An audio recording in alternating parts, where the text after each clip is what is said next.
So friends, आज की इस वीडियो में हम बात करने वाले हैं एलटी मोटर के प्रोटेक्शन के बारे में। सबसे पहले दो टाइप के प्रोटेक्शन रहते हैं, एक तो motor current operated protection and दूसरा मोटर वोल्टेज ऑपरेटेड प्रोटेक्शन। अब हम मोटर करंट ऑपरेटेड प्रोटेक्शन के बारे में बात करें तो चलिए पहले देखते हैं कि उसमें कौन कौन से प्रोटेक्शन होते हैं, जिसमें सबसे पहला ओवर करंट प्रोटेक्शन रहता है, दूसरा earth fault protection, third starting time protection, fourth unbalance protection, fifth thermal overload protection, then next single phasing protection, load increase protection, under current protection. So इतने जो प्रोटेक्शन है वो मोटर करंट ऑपरेटेड प्रोटेक्शन है।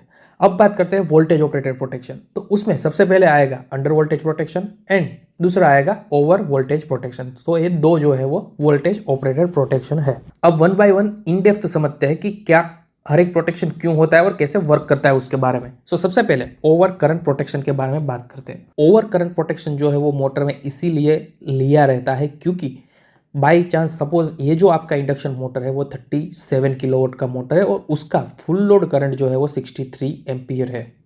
अब कोई भी reason की वजह से, चाहे ये मोटर के इंटरनल इश्यू की वजह से, बेयरिंग के इश्यू की वजह से या तो फिर लोड साइड कुछ दिक्कत होने की वजह से, अगर ये मोटर करंट जो है वो उसके रेटेड करंट से ज़्यादा ले रही है तो क्या होगा कि motor over current protection active होगा और मोटर को बंद करवा देगा, ट्रिप करवा देगा। क्योंकि अगर ये मोटर कंटिन्यूसली इतना अमाउंट, उसके एफएलसी से ज़्यादा अमाउंट का करंट कंटिन्यू ड्रॉ करती रहेगी तो उसके अंदर का इंसुलेशन जो है वो बंद हो जाएगा और मोटर आपका पूरी तरह फेल हो जाएगा। जब भी ओवर करंट प्रोटेक्शन जो है वो ऑपरेट होता है, दैट मीन्स कि आपको चेक करना है मोटर को कि मोटर के इनसाइड कोई इश्यू तो नहीं है, या तो फिर मोटर के साथ जो लोड कनेक्टेड है, चाहे पंप है, फैन है, तो उसको चेक करना है कि उसके बेयरिंग जाम नहीं हो गए हैं या तो फिर उसमें कोई दिक्कत नहीं है। तो आप क्या कर सकते हो कि मोटर को डीकपल करवा सकते हो और डीकपल करके आप मोटर का सोलो रह सकते हो और देख सकते हो कि मोटर फिर नॉर्मल चल रही है।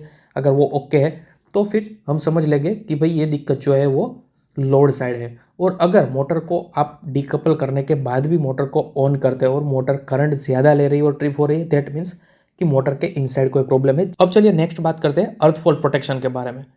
फ्रेंड्स, अर्थ फॉल्ट प्रोटेक्शन मोटर में तब ऑपरेट होता है जब मोटर के अंदर का जो वाइंडिंग है उसका इंसुलेशन बंद हो जाता है, उस टाइम पे अर्थ फॉल्ट प्रोटेक्शन ऑपरेट होता है। अब क्या होगा गाइस कि ये जो वाइंडिंग जो है उसके ऊपर इंसुलेशन होता है और ये वाइंडिंग जो है वो कोर के अंदर कुछ इस तरह से बिठाया रहता है। अब फॉर एग्जांपल ये वाइंडिंग का इंसुलेशन फेल हो गया तो क्या होगा कि ये वाइंडिंग जो है वो डायरेक्टली कनेक्ट हो गया कोर के साथ। कोर जो है वो डायरेक्टली बॉडी के साथ कनेक्ट होता है और बॉडी जो है वो डायरेक्ट अर्थ होता है। अगर वाइंडिंग का इंसुलेशन फेल हो गया तो क्या होगा कि करंट जो है वो वाइंडिंग में से होके, कोर में से होके, बॉडी से होके अर्थ होगा और जैसे ही अर्थ होगा तो ये अर्थ फॉल्ट प्रोटेक्शन ऑपरेट होगा और मोटर को ट्रिप करवा देगा। गाइस, जैसे ही अर्थ फॉल्ट प्रोटेक्शन ऑपरेट होता है तो आपको सबसे पहले क्या करना है कि मोटर का इंसुलेशन रेजिस्टेंस देखना है, आईआर देखना है कि आप मोटर का जो आईआर है वो ओके आ रहा है या नहीं आ रहा है। अब आईआर कैसे लेते हैं, कितना होना चाहिए, उसका आपको वीडियो देखना है तो मैं लिंक नीचे डिस्क्रिप्शन में दे दूंगा, हमने ऑलरेडी वो वीडियो बनाया हुआ है। फ्रेंड्स, अब चलो बात करते हैं स्टार्टिंग टाइम प्रोटेक्शन के बारे में। अब गाइस, स्टार्टिंग टाइम प्रोटेक्शन इसीलिए लिया रहता है क्योंकि जब भी इंडक्शन मोटर को हम स्टार्ट करते हैं उस टाइम पे मोटर जो है वो very high amount of current जो है वो ड्रॉ करती है।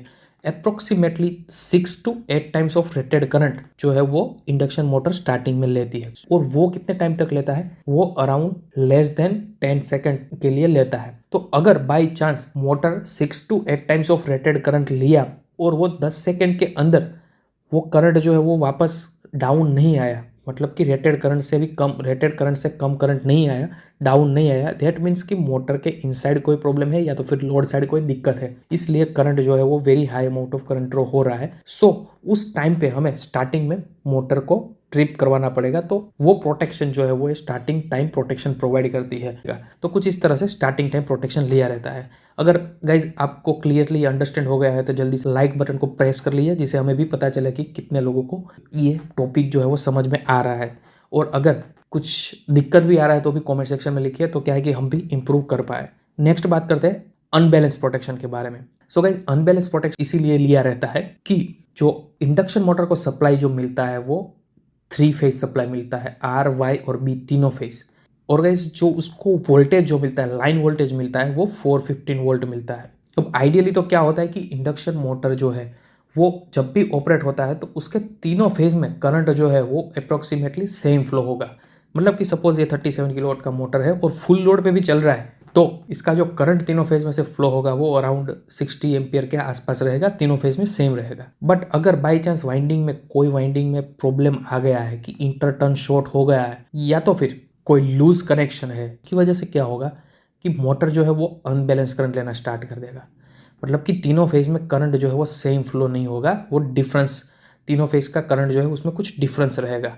अब ये डिफरेंस जो है वो रिले सेंस करता है और मोटर को ट्रिप करवा देता है। जनरली ये जो प्रोटेक्शन का सेटिंग है वो 10% रहता है, बट ये इंडस्ट्री टू इंडस्ट्री वेरी करता है। कोई 20% भी कर देता है, कोई 30% कर देता है, बट जनरली 10% के आसपास रहता है। अब नेक्स्ट बात करते हैं कहीं सिंगल फेजिंग प्रोटेक्शन के बारे में। सो सिंगल फेजिंग प्रोटेक्शन का कहीं क्या मीनिंग रहता है कि जैसे ही हमने आगे बात की कि मोटर के अंदर 3 फेज आते हैं, RYB। अगर बाई चांस मोटर को कोई भी एक फेज मिलना बंद हो गया तो मोटर जो है वो सिंगल फेजिंग में ट्रिप हो जाएगा। क्योंकि गाइस क्या होगा कि जैसे ही मोटर सिंगल फेजिंग में ट्रिप होता है तो उसका मेन रीज़न गाइस क्या हो सकता है कि फर्स्ट कि उसका कोई एक लग है वो ओवरहीट होके बर्न होके वो मोटर से डायरेक्टली डिस्कनेक्ट हो गया है। दूसरा, उसमें एक फेज जो आ रहा है फीडर से वही नहीं आ रहा है क्योंकि कॉन्टेक्टर से आउटपुट ही नहीं निकल रहा है कुछ दिक्कत की वजह से, फीडर का अलाइनमेंट की वजह से कोई एक फेज नहीं आ रहा है। तो ऐसी सिचुएशन काफ़ी बार इंडस्ट्री में होती है। उससे प्रोटेक्ट करने के लिए सिंगल फेजिंग प्रोटेक्शन रहता है। तो जैसे ही मोटर को एक फेज मिलना बंद हो जाएगा, तीनों में से एक फेज मिलना बंद हो जाएगा, तो मोटर जो है वो सिंगल फेजिंग में ट्रिप हो जाएगा। अब ये सिंगल फेजिंग प्रोटेक्शन रखने का रीज़न यही है कि अगर मोटर को 2 फेज मिलता रहेगा और एक फेज नहीं मिलता रहेगा तो मोटर जो है वो ओवरहीट होता रहेगा और उसकी कोर जो है वो फेल हो सकती है। तो ऐसा ना हो उसके लिए हम सिंगल फेजिंग प्रोटेक्शन देते हैं।